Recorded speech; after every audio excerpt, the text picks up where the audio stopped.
శ్రీ గురుభ్యో నమః.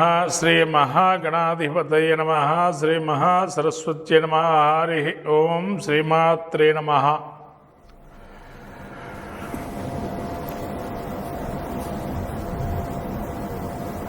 ప్రేక్షకులందరికీ కూడా ఈ యొక్క షష్టగ్రహ కూటమి మనకు గ్రహాల యొక్క కలయిక అనేది చాలా ప్రాముఖ్యమైంది. ఎందుకంటే నిత్య జీవితంలో మానవుడికి ప్రతినిత్యము కూడా నవగ్రహాల యొక్క కదలికల వల్ల తత్ఫలితాలు అనేవి జరుగుతూ ఉంటాయి.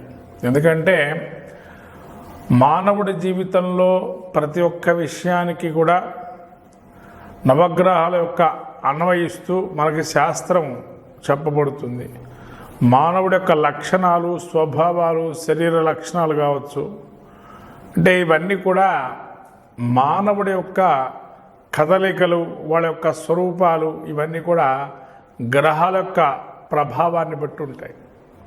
కాబట్టి ఈ షష్టగ్రహ కూటమి అనేటువంటిది ఏదైతే రాబోయేటువంటి 29 మార్చి 2025 నుంచి 13 ఏప్రిల్ 2025 వరకు కూడా మనకు కనబడుతుంది. అంటే దీనిలో కూడా చంద్రుడు కేవలము 2 రోజుల పాటు మరకే ఈ యొక్క షష్టగ్రహ కూటమిలో అంతర్భాగంగా ఉండి తదుపరి పంచగ్రహ కూటమిగా ఆ యొక్క మీనరాశిలో గ్రహాలన్నీ ఏవైతే ఉన్నాయో ఆ గ్రహాలన్నీ కూడా సంచారం జరుగుతుంది. ముఖ్యంగా మరొక ఈ విశ్వవసునామ సంవత్సరానికి ప్రత్యేకంగా పంచగ్రహ కూటమితో ఉగాది అనేది కూడా మనకు వచ్చింది. అంటే ఇక్కడ మనం ఉగాదికి ప్రాముఖ్యం కన్నా పంచగ్రహ కూటమి యొక్క షష్టగ్రహ కూటమి యొక్క ప్రాముఖ్యాన్ని చెప్పుకోవటం మంచిది.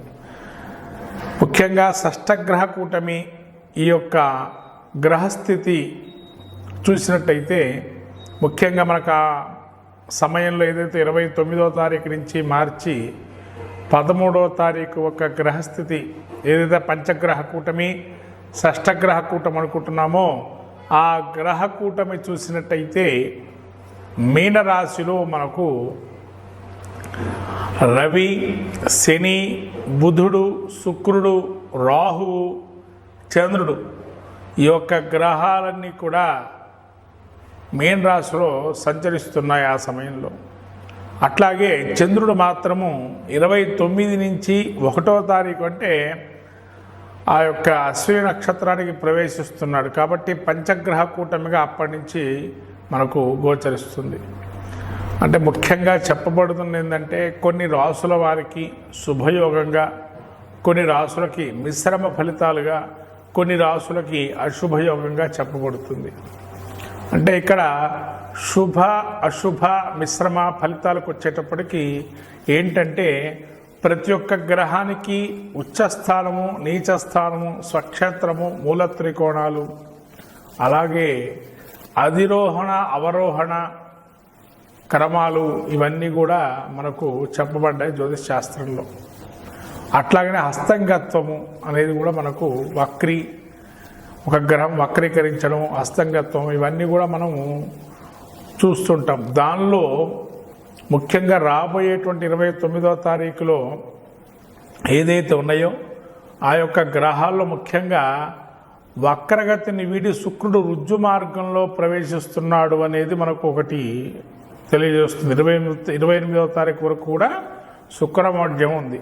కాబట్టి శుక్రమౌఢ్యమి తర్వాత మనకు శుక్రుడు రుజ్జు మార్గాన్ని ప్రవేశిస్తూ ఉన్నాడు.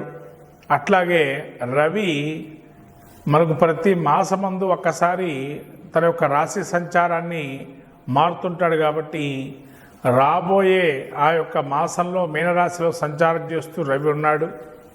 అట్లాగే చంద్రుడు ప్రతి 2.5 రోజులు కూడా తిరుగుతుంటాడు. కాబట్టి అక్కడ 2.5 రోజుల పాటు 2 రోజుల పాటు ఉండి తదుపరి మేషరాశిలో సంచారం చేస్తున్నారు. అట్లాగే ఈ యొక్క బుధుడు కూడా నీచ స్థితిలో మీనరాశిలో సంచారం చేస్తున్నాడు.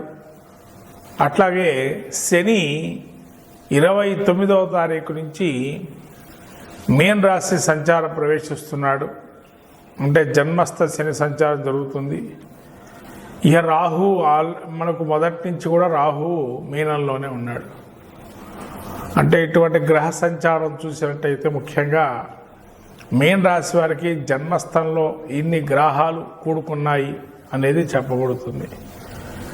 అయితే యోగ అవయోగాలు అనేవి మీకు ఇంతవరకు చెప్పాను. కొన్ని ఉచ్చస్థితిలో నీచస్థితి ఉన్నాయని చెప్పి, ఇక్కడ ఉచ్చస్థితి గ్రస్తులై ఉన్నటువంటి శుక్రుడు ఇక్కడ ఉన్నాడు, నీచస్థితిలో బుధుడు ఉన్నాడు. అట్లాగే మనకు స్వక్షేత్ర గతుడు అంటే ఇక్కడ ఎవరూ లేరు, సమక్షేత్రంలో శని సంచారం చేస్తున్నాడు. అట్లాగే రాహు శత్రుక్షేత్రంలో ఉన్నాడు, రవి మిత్రక్షేత్రంలో ఉన్నాడు, చంద్రుడు కూడా మిత్రక్షేత్రంలో ఉన్నారు. అంటే ఇక్కడ అన్ని గ్రహాల్లో ముఖ్యంగా చెప్పాలంటే 2 గ్రహాలు కొంత వ్యతిరేకమైన ఫలితాలు ఇచ్చే అవకాశం ఎక్కువగా కనబడుతుంది. మిగతా గ్రహాలన్నీ కూడా మంచి ఫలితాలు, శుభ ఫలితాలు ఇస్తున్నాయి. కాబట్టి 12 రాశుల వారికి అట్లాగే మనకు దేశ గోచారం అనేది కూడా ముఖ్యంగా చెప్పబడాలి. ఎందుకంటే దేశ గోచారంలో ఎందుకు ఈ విధంగా అంటే, ప్రతి దేశానికి ప్రపంచానికి మనకు గ్రహ గతులను బట్టే యోగ అవయోగాలు అనేవి మన ఎట్లయితే చూసుకుంటున్నాము మానవుడి జీవితంలో, అట్లనే యోగాలు కూడా ఉంటాయి ప్రతి ప్రపంచంలో కానీ దేశ గోచారంలో కానీ. వీటి వల్ల ఈ షష్టగ్రహ కూటం వల్ల దోషగోచారం ఏంటి అంటే, దేశగోచారం చూసినట్టయితే ముఖ్యంగా మనకు విశ్వవసునామ సంవత్సరం ఉగాది అనేది ఏదైతే జరుగుతుందో ముఖ్యంగా స్ట్రిక్ట్గా రూల్స్ అనేది పాటించే అవకాశం ఎక్కువగా ఉంటుంది రాజ్యంలో. కొన్ని రాజ్యాల్లో అవకతవకలు ఏర్పడి రాజ్యాధికారాన్ని కోల్పోయే అవకాశం ఉంటుంది కొంతమంది రాజులు కూడా. అట్లాగే ఈ యొక్క ఆర్థిక మాంద్యము, బుద్ధి కుశలతగా ఉండకపోవటం ప్రపంచ జనాల్లో. ఎందుకంటే ఆ బుద్ధి కుశలత లేకపోవటం వల్ల ఆలోచన జ్ఞానం కొంతవరకు మాంద్యం చెందటం వల్ల ఏదైతే దొరుకుతుందో దాని మీదనే ఆలోచనతో వెళ్తుంటారు. కానీ దాని పరిష్కార మార్గాలు ఉంటాయి కానీ వీళ్ళు వెతకరు. అట్లా వెతికినట్లయితే ఖచ్చితంగా ఫలితాలు ఉంటాయి. అట్లాగే రాబోయే తరంలో అంటే రాబోయే యొక్క దేశం గోచారం చూసినట్టయితే శని కూడా మనకు మీన రాశిలో ఉన్నాడు. అంటే ముఖ్యంగా చెప్పాలంటే మన దేశ గోచారం చూసుకుంటే భారతదేశానికి కొంతవరకు మంచి ఫలితాలు సుచితంగా ఉన్నాయి. ఎందుకంటే చాలా వరకు దేశాలు మన యొక్క ఉన్నతిని, మన యొక్క ప్రాబల్యం ఏదైతే ఉందో అది సమస్తమైనటువంటి మిగతా దేశాలు కూడా మన యొక్క భారత్ వైపు చూస్తుంటాయి. ఈ విధంగా మన దేశ గోచారంలో ఆర్థిక మాంద్యం ఉన్నా మన దేశంలో అయితే క్రీడారంగం కొంత పుంజుకోవడానికి అవకాశాలు మెండుగా ఉన్నాయి. అట్లాగే స్త్రీలు ఆధిపత్యంగా కొన్ని కళల్లో రాణించే అవకాశం ఉంది. అట్లనే స్త్రీల వల్ల కొంతవరకు దేశాన్ని కూడా శాసించే సమయం కూడా ఆసన్నమైంది. ఇవన్నీ కూడా కొంతవరకు మనకు కొన్ని మంచి ఫలితాలు రాబోయే అవకాశం ఉంది. అట్లాగే ఉపద్రవాలు కూడా ఉన్నాయండి. దీనిలో ముఖ్యంగా వృత్తులు అంటే ఏదైతే ఒక ఉద్యోగాన్ని కానీ ఒక వృత్తులు కానీ ఎంచుకునేటువంటి వారు ఎవరైతే ఉంటారో మార్పులు అనేవి కొన్ని జరుగుతుంటాయి. వృత్తిరీత్యా మార్పులు కావచ్చు, లేదా వాడు చేస్తున్న ఉద్యోగానికి సంబంధించిన మార్పులు కూడా కొన్ని కొత్త ధనమైనటువంటి మార్పులతో ముందుకెళ్ళటం అనేది అవకాశం ఉంటుంది. అట్లానే ఆధ్యాత్మిక రంగానికి తీసుకున్నట్లయితే ఈ యొక్క షష్టగ్రహ కూటమి ఏదైతే ఉందో ఆధ్యాత్మికంగా చాలా అద్భుతంగా గోచరిస్తుంది. అంటే ఆధ్యాత్మికత కూడా బాగా సంతరించుకుంటుంది అనే ఒక అవకాశం కూడా ఉంది. ఇది మనకు ఈ షష్టగ్రహ కూటమి వల్ల దేశ గోచారంలో ఒక విషయాలు. ఈ విధంగా ఇక 12 రాశుల ఫలితాలు చెప్పుకుంటాం. కన్యారాశి వారు చూసినట్టయితే ఈ యొక్క షష్టగ్రహ కూటమిలో ముఖ్యంగా 7వ స్థానంలో ఉంది.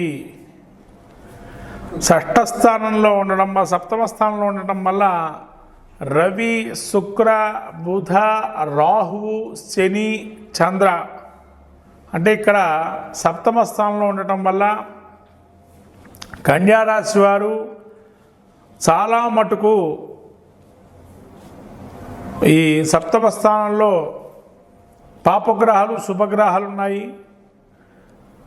స్త్రీ పురుషాదులతో మాట్లాడేటప్పుడు కొంత ఆలోచన చేస్తూ మాట్లాడటం అనేది మంచిది. అట్లాగే ఈ యొక్క గ్రహస్థితి ఏదైతే ఉందో ముఖ్యంగా రవి సప్తమ స్థానం అనేది చూసుకున్నట్టయితే యోగాన్ని ఇస్తుంది ఇక్కడ. అట్లాగే బుధుడు కూడా సప్తమ స్థానంలో నీచ స్థితిలో ఉండడం మాట కొంత మాట ఏదైతే ఉందో ఆచితూచి మాట్లాడటం అనేది మంచిది. ఎదుటి మనిషితో అది వ్యాపారంలో కానీ లేదా వ్యక్తిగతంగా కానీ మాట్లాడేటప్పుడు ఆలోచిస్తూ మాట్లాడటం మంచిది. మనం ఎవరితో మాట్లాడుతున్నాము, ఏ విధంగా మాట్లాడుతున్నాం అనే దాని గురించి అంటే వాక్కుని కొంత పొదుపుగా వాడే అవకాశం ఎక్కువగా ఉంది. అలా చేసుకోవడం వల్ల ఈ పంచగ్రహ కూటమి నుంచి కొన్ని ఇబ్బందుల నుంచి బయటపడతారు. ముఖ్యంగా శని సప్తమ స్థానంలో ఉంటున్నారు వీరికి. అట్లాగే శుక్రుడు సప్తమ స్థానం ఉచ్చస్థితి. కానీ మీ వాయిస్ ఏదైతే ఉందో దాన్ని జనరంజకంగా అంటే మాట్లాడేటప్పుడు పరుషంగా మాట్లాడకండి. ఆకర్షణీయంగా మాట్లాడితే మీ పనులు నెరవేరుతాయి. దానిలో మాత్రం ఎటువంటి డౌట్ లేదు ఈ పంచగ్రహ కూటమి సమయంలో. కాబట్టి ఈ పంచగ్రహ కూటమి మిశ్రమ ఫలితాలు 50% మంచి, 50% చెడు ఫలితాలు ఉన్నాయి రెండు విధాలుగా. కాబట్టి ఈ పంచగ్రహ కూటమి చూసినట్టయితే ముఖ్యంగా రాహు కూడా సప్తమంలో జన్మస్థ కేతువు సంచారం చేస్తున్నాడు. అంటే మీరు అనుకోకుండా కొన్ని పనులు అవంతి అవే అయిపోవటం, కొన్ని పనులు ఏవైతే జరగవు అనుకున్న పనులు జరిగిపోవటం అనేది జరుగుతుంది. కొన్ని పనులు అవి అయిపోతాయన్న పనులు ఆగిపోవటం అనేది ఒక ఆపోజిట్ డైరెక్షన్గా మీకు పనులను జరుగుతుంటాయి. అదే విచిత్రంగా గోచరిస్తుంటుంది, ఒక మాయాలాగా ఆ 15 రోజుల్లో. అంటే తెలియకుండా కొన్ని జరిగిపోతాయి, కొన్ని తెలిసి ఆగిపోవటం. అదేంది మన అయిపోతుంది అనుకున్న పని ఆగిపోవటము, ఇది కాదు అన్న పని జరిగిపోవటం అనేది కొన్ని విషయాలు జరుగుతూ ఉంటాయి. ఆ సమయంలో కొంత జాగ్రత్తగా మీరు ప్రతి విషయాన్ని సునిశ్చితంగా పరిశీలిస్తూ ఉంటే మీకే అర్థమవుతుంది. కాబట్టి ఈ పంచగ్రహ కూటమి ఏదైతే ఉందో కన్యా రాశి వారికి ఇంకా మంచి ఫలితాలు పొందాలి అనుకునేటువంటి వారు ముఖ్యంగా నవగ్రహ స్తోత్ర పారాయణం కానీ, నవగ్రహాలు ఏదైతే గ్రహ మండలం ఉంటుందో గ్రహ మండలానికి వెళ్ళి 41 ప్రదక్షిణాలు చేయటం వల్ల ఇంకా మీకు అవయోగంగా ఉండేటువంటి స్థితి ఏమేంటి అక్కడ గ్రహాలు అని అంటే బుధుడు అవయోగాన్ని ఇస్తున్నాడు, అట్లానే శని అవయోగాన్ని ఇస్తున్నాడు, అట్లాగే రవి అవయోగాన్ని ఇస్తాడు, అట్లాగే రాహు.